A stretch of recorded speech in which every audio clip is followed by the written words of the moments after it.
اپنے اخلاق اور اپنے کردار کو ہمیشہ عمدہ رکھو، کیونکہ اس سے خون اور خاندان کی پہچان ہوتی ہے۔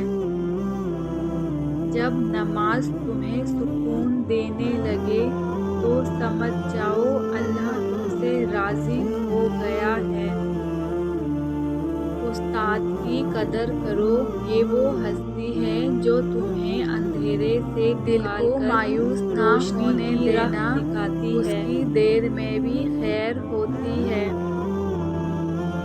جب رب راضی ہوتا ہے تو پورے جہاں کو وسیلہ بنا دیتا ہے۔